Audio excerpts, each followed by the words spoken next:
గత 2000 సంవత్సరంలో ఏర్పడింది. అప్పుడు ఇది లోకల్ టీవీ అంటే నాది కూడా కాలేదు, అశ్విని దత్ గారిది. అశ్విని దత్ గారు దాంట్లో పనిచేసేవాడిని. అక్కడ బాబు మంచి పనిచేస్తున్నాడని చెప్పి వాళ్ళ కూతురు లోకల్ టీవీని నాకు సిస్టంతో సహా ఇచ్చేసి చేసుకొని బాగుపడు నర్సయ్య గారు అని చెప్పి చెప్పారు. కానీ అది ఇప్పటి వరకు మేము అలాగే లోకల్ టీవీ పేరుని రిజిస్ట్రేషన్ వాళ్ళ పేరుని తర్వాత కూడా రీసెంట్లీ నా పేరు రిజిస్ట్రేషన్ చేసి ఇచ్చినామే. దాన్ని ఇక్కడి వరకు మేము తీసుకొచ్చాం. ఈ లోకల్ ఛానల్ని మేము నిజామాబాద్ జిల్లాలో 2-3 ఎంఎస్లు ఉన్నా కూడా మేము మాత్రం కులానికి మతానికి అతీతంగా లోకల్ ఛానల్లో నటిస్తున్నాం. ఈ మా మిత్రుడైన మా కులంలో కాకుండా మా అది పార్టీ అభిమానం చూపెట్టకుండా ఈ ఛానల్ నడిపిస్తున్నాం వల్ల దానికి అందులో గతంలో 10 సంవత్సరాలు టీఆర్ఎస్ ఉన్నా కూడా మేము బీజేపీకి కాంగ్రెస్కు 100% మేము సహకరించాము. అది కూడా మీరు గుర్తించారు మమ్మల్ని. కానీ ఇప్పుడు ప్రతి ఒక్కరు ఏం చేస్తారంటే తన సొంత ఛానల్ పెట్టుకొని తన పార్టీకి తన మతానికి మన కులానికి ఏర్పడిస్తారు. మేము కులాలకు అతీతంగా ఎలాంటి ఆశించకుండా మేము ఈ ఛానల్లో మేము డెవలప్ చేస్తున్నాం అన్న. థ్యాంక్ యూ, ధన్యవాదాలు. ఈరోజు చాలా సంతోషం. ఈ పండుగ సందర్భంగా అయితే లోకల్ టీవీ డైరీ డైరీ ప్రారంభోత్సవ కార్యక్రమంలో పాల్గొనడానికి మన స్థానిక శాసనసభ్యులు సంతోషం గారు, మరి అదేవిధంగా మా మిత్రులు కార్పొరేట్ కమిషన్ మెంబర్ అయినటువంటి గంగాధర్ గారు, అదేవిధంగా రవీంద్ర రెడ్డి వైస్ చైర్మన్ కులపికా సుశీల్ గారు, అదేవిధంగా నేలరాజు కార్పొరేటర్ గారు, అదేవిధంగా లక్ష్మణ గారు, మరియు పత్రికా సోదరులు ఉన్నటువంటి రిపోర్టర్స్ అందరికీ సందర్భంగా ధన్యవాదాలు తెలియజేస్తున్నాను. నిజంగా కూడా నర్సయ్య గారు ఏ పేపర్ పెట్టి నడిపిస్తారో కూడా మేమైతే శాశ్వత ఆచరించకుండా మరి చాలా కష్టతరమైన పని, దీంట్లో ఇంతవరకు బాగుపడేది లేరు. మరి మీరు ఆలోచించుకొని ఈ కార్యక్రమాన్ని చేపట్టాలా, ఎందుకంటే దీంట్లో మనం లాభం కన్నా నష్టం ఎక్కువ ఉంటుంది అని చెప్తా ఉంటే కూడా గత 12 సంవత్సరాల నుంచి నష్టపోతూ ఇంకా ఇలా ఈదుతూ పోరాడుతూనే ఉన్నాడు. నాకైతే ఆర్థికంగా సాధించిన సందర్భాలు కనబడట్లేదు. మరి కష్టంగా లాభాలు కూడా లేవు. కాబట్టి ఏదేమైనా మరి పత్రిక అనేది నిజంగా కూడా నిజాయితీగా స్వచ్ఛతగా మరి నీతి మార్గంగా ఉండాల్సిన అవసరం ఎంతైనా ఉంది. మరి అది కూడా ఆశించినంత పత్రికా రంగం నుంచి కనపడట్లేదు. మరి దాన్ని కూడా అదేవిధంగా మరి అందరూ కూడా పత్రికా సోదరులు ఈ సందర్భంగా డైరీతో పాటు అందరూ కూడా నిజాయితీగా ఉండి మరి నిజంగా సమాజంలో మంచి చెట్లన్నీ కూడా ప్రజలకు తీసుకొచ్చి చెడు మీద బాగా ఫోకస్ చేసి మరి మంచికు సహాయపడాలని తెలియజేసి సందర్భంగా తెలియజేసుకుంటారు. ఇలాంటి భోగి సంక్రాంతి శుభాకాంక్షలు కూడా తెలియజేస్తాం. ఒక మంచి ఆలోచనతోటి ఈరోజు విలువలు కోల్పోతున్నా కానీ జర్నలిస్ట్ అంటే ఎలా ఉండాలో ఆ విలువలను కాపాడుతూ ఈరోజు బొబ్బిలి నరసన్న గారు ఈ లోకల్ ఛానల్ని రన్ చేయడం జరుగుతుంది. దాంట్లో భాగంగా నూతన క్యాలెండర్ కూడా ఈరోజు క్యాలెండర్ చూస్తూ ఉంటే మంచి నగరంలో ప్రధాన ఆలయాలను ముద్రించి అందరికీ కూడా పండుగలు కానీ వివిధ డేట్లలో ఏ విధమైన హాలిడేస్ ఏ విధమైన పండుగలు ఉంటే అవన్నింటినీ కూడా ముద్రించి ఒక మంచి క్యాలెండర్ని రెడీ చేసి ఈరోజు ప్రజలకు అందించడం జరుగుతుంది. వారికి హృదయపూర్వక శుభాకాంక్షలు తెలియజేస్తూ రాబోయే రోజుల్లో వారి ఛానల్ ఇంకా అభివృద్ధి చెందాలని మనసారా కోరుకుంటూ ఈ అవకాశం ఇచ్చినందుకు ధన్యవాదాలు.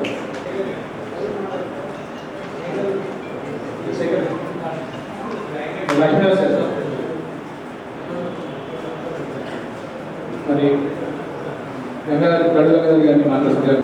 సభాధ్యక్షుడు దాస్ గారు, అదేవిధంగా ఈ సమావేశానికి ముఖ్య అతిథిగా వచ్చేసిన శాసనసభ్యులు ధన్పాల్ సూర్యనారాయణ గారు, ప్రేమలందరూ సూర్యన్న గారికి, ఈ యొక్క లోకల్ ఛానల్ యజమాని కానీ ఎడిటర్ కానీ రిపోర్టర్ కానీ ఎవ్రీథింగ్ అన్నీ కాబట్టి బొబ్బిలి నరసయ్య గారు, ప్రవీణ్ రెడ్డి గారు, కార్పొరేటర్ మా సోదరుడు రాజు గారు, లక్ష్మణ గారు, నా మిత్రుడు బాలరెడ్డి గారు, లక్ష్మణ గారు, ఇంకా అధ్యక్షుడు శేఖర్ గారు, పత్రికా సోదరులందరికీ పేరు పేరున సంక్రాంతి శుభాకాంక్షలు తెలియజేస్తూ చక్కని కార్యక్రమాన్ని గురునాథ్ గారు గురునాథ్ అందరికీ రిపోర్ట్ రాగానే నాకు చిన్నప్పటి క్లాస్మేట్, నేను గొప్పవారిని కలిగిపడ్డ క్లాస్మేట్స్ నేను కనుక ఒక అన్నదం వాళ్ళ మాత్రం బాగా ఏమో నాకు డిగ్రీ క్లాస్మేట్.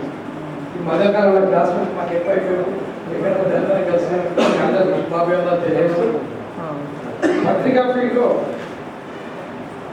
న్యాయబద్ధంగా రాయడానికి, న్యూస్ న్యాయబద్ధంగా తెలియడానికి కొందరు సోదరులు చాలా ప్రయత్నం చేస్తూ ఉన్నారు. కానీ ఈ రోజుల్లో ఎవరైతే న్యాయబద్ధంగా చక్కగా వాస్తవాలు రాయడానికి, వాస్తవాలు ప్రజలు తెలియడానికి కృషి చేస్తూ ఉన్నారో వారు ఈ ఫీల్డ్లో బాధలు కష్టాలు ఎదుర్కొంటూ ఉన్నారు. అది ఎవరికి ఒప్పుకున్నా ఒప్పుకోపోయినా అది నగ్న సత్యం. నేను ప్రజలకు వాస్తవాలు తెలియజేయాలా, రిపోర్టర్ అనేది ఎవరికి భయపడకుండా ఒక సామెత ఉంది, అరిచేతి నడుపెట్టి సూర్యకాంతిని ఆపలేరు అనే విధంగా చేద్దామనే ప్రయత్నంలో భాగంగా ఉత్సాహంతో ఈ ఫీల్డ్కి వచ్చి ఈ ఫీల్డ్లో కొద్దిగా సర్వీస్ పెరిగిన తర్వాత అంటే వాళ్ళ సీనియారిటీ పెరిగిన తర్వాత అసలు ఏముంది దీంట్లో మేమేదో చేద్దామని వస్తే మాకు అన్ని అడ్డంకులేనా, మేనేజ్మెంట్ నుండి కానీ ఇతర అదృష్టం కానీ అడ్డంకులేనని బాధలు కూడా కొందరు ఉన్నారు. కానీ ఏదేమైనా మీ అందరికీ నేను ఈరోజు రెండు చేతులు జోడించి కోరేది ఏమనంటే, కొన్ని కష్టాలు ఎదుర్కొన్నప్పుడు జీవితంలో కొన్ని వాస్తవాలు, కొన్ని నగ్న సత్యాలు మాట్లాడేటప్పుడు తప్పకుండా కష్టాలు ఎదుర్కొంటాను. ఆ కష్టాలకు భయపడి ఈ రిపోర్టింగ్ వ్యవస్థలో వాస్తవాలన్నిటి రాయకపోతే బాగుంటుంది. ఎందుకంటే ప్రజలు కాంగ్రెస్ పార్టీ నాయకులు కానీ బీజేపీ నాయకులు కానీ ఈరోజు మా ఆలోచన, నాకు స్పెషల్గా ఆలోచన అంటే ఎన్నికలనే పండగ, హోలీ పండగలో 15 రోజులు ఫైటింగ్. ఈ రోజు ఏదైనా మాట్లాడితే ధన్పాల్ సూర్యనారాయణ స్థానిక శాసనసభ్యుడు ధన్పాల్ సూర్యనారాయణ గురించి మాట్లాడడం ధర్మం కాదు. ధన్పాల్ సూర్యనారాయణ పార్టీ యొక్క రిఫార్మ్స్ గురించి మాట్లాడడం, వ్యక్తిగతంగా మాట్లాడడం అనేది నేను ఒప్పుకునేవాడిని. వ్యక్తిగతంగా మాట్లాడితే కూడా నేను అది సహించను, ఖండిస్తాను. నేను 9 సంవత్సరాలు పార్టీ ప్రెసిడెంట్గా ఉన్న కాలంలో కూడా ఎక్కడైనా ఏ రిపోర్ట్లో నేను వ్యక్తిగతంగా మాట్లాడిందంటే చెప్పండి, నేను దానికి బాధ్యత చెప్తాను. ఇప్పటికీ గత 10 సంవత్సరాలు గత ఇంకో పార్టీ అధికారంలో ఉన్న ఎన్నడూ కూడా మేము వ్యక్తిగత విమర్శ చేయలేదు. ఆ పార్టీని ప్రజలు దీవించి అధికారంలోకి వచ్చిన తర్వాత ఆ పార్టీ తీసుకున్న ప్రిన్సిపల్స్ ఏంటి, రిఫార్మ్స్ ఏంటి, ప్రజలకు ఏ విధంగా చేస్తున్నారో వాటి అన్నింటినీ ఖండిస్తూ వారి తప్పులు ఏమిస్తే బాగుంటుంది. కానీ మనకేదో ఇక్కడ బీజేపీ ఎమ్మెల్యే ఉన్నాడు, మేము ధన్పాల్ గారిని టార్గెట్ చేసి మాట్లాడడం ధర్మం కాదు. ధన్పాల్ గారు నా పార్టీకి సంబంధించి ధన్పాల్ గారు ఏం చేస్తున్న పార్టీ పరంగా మా పార్టీ కేంద్రంలో అధికారంలో ఉన్నది, ఇక్కడ ఏం చేస్తుండో ఏం చేస్తున్నాడు పార్టీ పరంగా మాట్లాడేది తప్ప కొందరు పని కట్టుకొని ఒక వ్యక్తిని వ్యక్తిగతంగా విమర్శిస్తే నేను పెరుగుతాను తప్పదు. జనాలు ఈరోజు హర్షించే స్థాయిలో లేదు. ఇంకోటి, రాజకీయంలో భాషా విధానాలన్నీ మారినాయి. నేను అన్ని పార్టీలను అప్పీల్ చేస్తున్నా, దయచేసి ఆ విషయాలు మాట్లాడుతూ ఉన్నాను. దాన్ని ఇంటెలెక్చువల్స్ సొసైటీలో ఒప్పుకుంటలేరు. కానీ నేను ఎదుటి తిరిగితే గొప్ప అనుకుంటే అది మూర్ఖత్వం. అందరికీ నోరు ఉంది, అందరికీ నాలుగు ఉంది, అందరికీ మాట్లాడే విధానం తెలుసు, అందరూ మాట్లాడగలుగుతారు. కానీ అది కాదు, విమర్శ ప్రతి విమర్శ ఉండాలి. ఆ విధంగా మాట్లాడితే బాగుంటుంది. కనుక ప్రెస్ సోదరులతో కూడా నేను రిక్వెస్ట్, దయచేసి అటువంటి ఎంకరేజ్ చేయకుండా వాస్తవాలు ధైర్యంగా వారు ఏ స్థాయిలో ఉన్న లీడర్ కానీ ఏ స్థాయిలో ఉన్న అధికారి కానీ వారి యొక్క తప్పులను చూపెట్టండి. ఏదైతే చూపెడితే వారు దాన్ని రెట్టిఫై చేసుకుంటే వారు నిజంగా సంస్కారం ఉన్నారు. ఒకవేళ రెట్టిఫై చేసుకోకుండా రాసిన వ్యక్తి మీద మాట్లాడితే ఒక సంస్కార హీనులు అవుతారు. కనుక దయచేసి అంటే మీకు ఇవన్నీ తెలిసిన విషయాలే, తెలియని కొత్త ఏం మాట్లాడుకుంటలేము, ప్రతి ఒక్కరికి తెలిసిన విషయాలే. మనం అందరం ఒక అన్నదానంలాగా కూర్చున్నాం కాబట్టి చిన్నగా వాటిని నెమరు వేసుకోవడానికి మాట్లాడుతాం. కనుక పార్టీలకు అతీతంగా గోపీనాథ్ గారు పిలిచారు, వారికి ధన్యవాదాలు తెలియజేస్తా ఉన్నాం. ఈ కల్చర్, ఈ సంస్కృతి జిల్లాలో ఇంకా రావాలి. ఎన్నికలప్పుడే పార్టీల పైన మాట్లాడాడు, కాంటెస్టెడ్ క్యాండిడేట్ మీద మాట్లాడు. కానీ ఆ తద్వారా ప్రజలు దీవించి అధికారంలో సీత కూర్చున్న తర్వాత పార్టీలకు మంచి నిజామాబాద్ జిల్లాని అభివృద్ధి పథంలో నడిపించడానికి ఒకరొకరు కృషి చేయాలి. ఆ కృషికి ముఖ్యంగా మీ రిపోర్టర్లతో సహకరించాలా.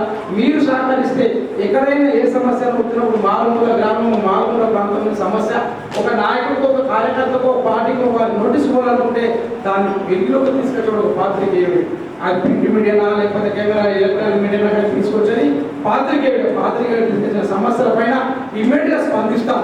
కనుక దయచేసి మీరు వాస్తవాలు రాయడానికి ప్రయత్నం చేసి, మీరు రాస్తానే ఉన్నారు, రాయట్లేదు అనుకుంటే ఇంకా ప్రయత్నం చేయండి అనేసి కోరుకుంటూ ఈ చక్కని నడిపిస్తూ ఉన్నాడు. ఆయన కష్టపడే రీతి, కష్టపడే తత్వాన్ని చూసి దీని యొక్క మేనేజ్మెంట్ మీకు అప్పచెప్పింది. అదేవిధంగా మా నాయకుడు దుర్గం రవీందర్ కూడా పెద్ద రిపోర్టర్, వీళ్ళ అన్నయ్య దుర్గం రవీందర్ అంటే మాకు యూనివర్సిటీలో అప్పుడు ఈటీవీ డిబేట్లలో కూడా వచ్చేది దుర్గం రవీందర్. చాలా ఇప్పుడు అనాలిసిస్ట్ కాలంలో జనరల్గా ఎన్నికలకు రిజల్ట్స్ వచ్చేటప్పుడు అనాలిసిస్ చేసేటప్పుడు దుర్గం రవీందర్ని మోస్ట్లీ ఒక టీవీ ఎక్కువ కూర్చుంటే పెద్ద టీవీలోనే కూర్చుంటా ఉంటే అనలైజ్ చేస్తూ ఉంటే అటువంటి రవీందర్ తమ్ముడు జగన్ గారు నా చిన్నప్పటి మిత్రుడు, నా జూనియర్, వాడితో కూడా చాలా కష్టాలు ఎదుర్కొన్నా, చాలా దగ్గర నా కుటుంబ సభ్యులాగా. కనుక జగన్ కూడా చక్కగా ఈరోజు కాలంలో మాకు మా ఎమ్మెల్యే గారి చేతుల మీద, నా చేతుల మిత్రుడు బాగిరెడ్డి గారు, మనందరి చేతుల మీద మన ఈ క్యాలెండర్లని ఇద్దరు రిపోర్టర్లు చేసినందుకు వాళ్ళిద్దరికి ధన్యవాదాలు తెలియజేస్తూ ఉన్నాను. ఏదేమైనా అంచెలంచెలుగా మీ యొక్క లోకల్ ఛానల్ కానీ మా జగన్ గారికి సంబంధించిన ఛానల్ కానీ ఈ రెండు కూడా భగవంతుడు ఆశీస్సులతో ముందుకు మీరు పెరగాల, ఇంకా ఎదగాలి ఆ భగవంతుని కోరుకుంటూ ఈ అవకాశం ఇచ్చిన మీ అందరికీ కార్యక్రమానికి అధ్యక్షత వహిస్తున్న దాస్ గారికి మరియు ఈనాటి ముఖ్య ఈవెంట్ లోకల్ ఛానల్ క్యాలెండర్ ఆవిష్కరణ మన మొబిలి నర్సయ్య గారికి, ఒలింపిక్ అసోసియేషన్ జనరల్ సెక్రటరీ మరియు అపార అనుభవం ఉన్న ఈ జర్నలిజంలో అపార అనుభవం ఉన్న మొబిలి నర్సయ్య గారికి మరియు వేదిక మీద ఉన్న మా సోదరుడు agriculture farmer welfare commission member Gangadhar గారికి, ప్రవీణ్ రెడ్డి గారికి, బాగారెడ్డి గారికి, టీపై శేఖర్ గారికి, నర్సయ్య గారికి, జ్ఞానంరావు గారికి, లక్ష్మణానికి మరియు ఈరోజు దీర్ఘదర్శి క్యాలెండర్ ఆవిష్కరణ సోదరు దుర్గం జగన్మోహన్ గారికి మరియు వేదిక ముందున్న సీనియర్ అంటే ఆల్మోస్ట్ సీనియర్ మీడియా మిత్రులకు అందరికీ కూడా సంక్రాంతి మరియు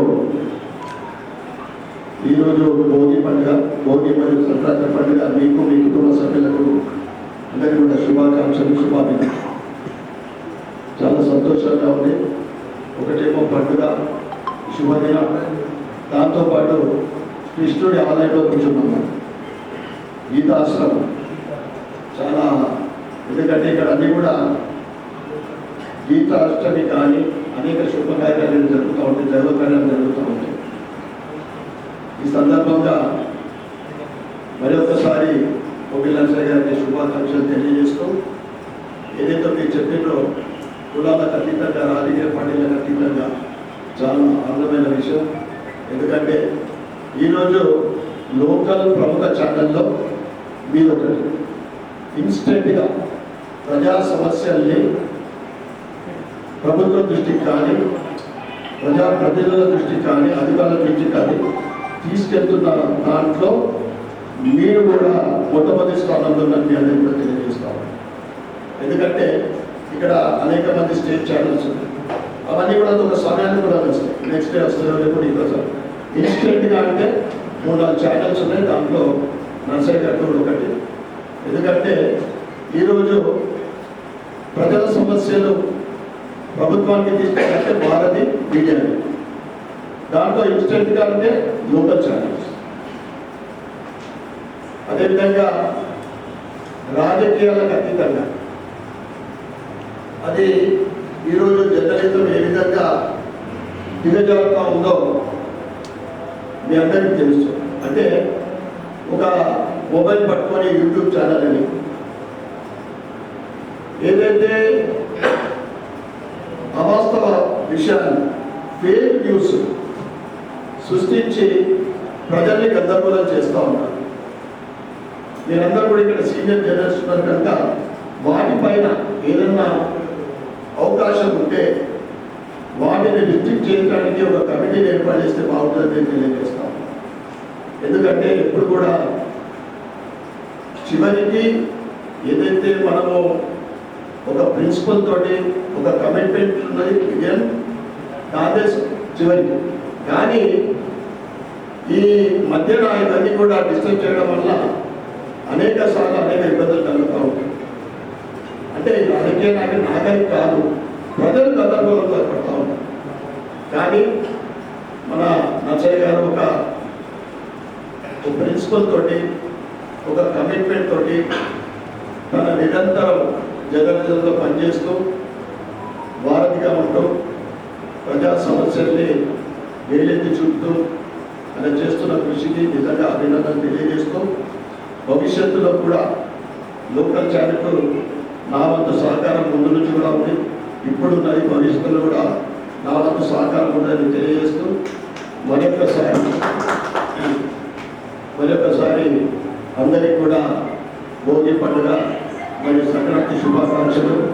ఈ లోకల్ న్యూస్ ఛానల్ 2025లో దినదినాభివృద్ధి చెంది ఇంకా ఉన్నత శిఖరాలకు ఎదగాలని నేను మనస్ఫూర్తిగా కోరుకుంటూ ఆల్ ది బెస్ట్ ప్రసాద్ గారు. ఈ అవకాశం ఇచ్చిన పెద్దలందరూ కూడా ధన్యవాదాలు. భారత్ మాతాకి జై. కృష్ణ మందిరని మన మందిరాల్లో కూలిపోతుంది అన్న, మన ఎమ్మెల్యే పండుగ కూడా ఉంటే మరి ఇక్కడ ఇస్తే బాగుంటుంది కోరుతూ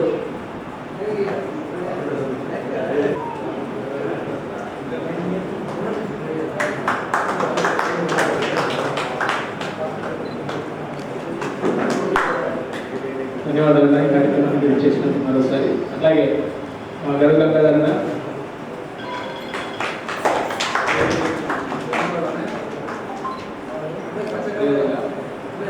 ప్రవీణ్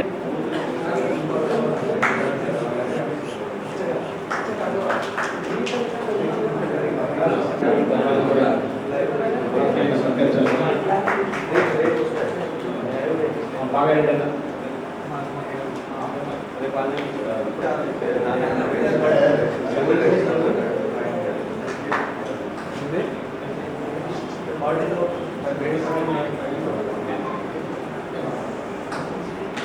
ఓకే, ధన్యవాదాలు సార్.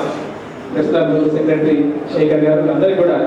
అట్లాగే ముఖ్యంగా ఈ కార్యక్రమానికి దాదాపు 2 గంటల నుంచి ఈ కార్యక్రమం కోసం మాతో పాటు వేచి ఉన్న అందరూ వివిధ పత్రికలు, అట్లాగే ఎలక్ట్రానిక్ మీడియా స్టాఫ్ రిపోర్టర్లు, వివిధ పక్షాలు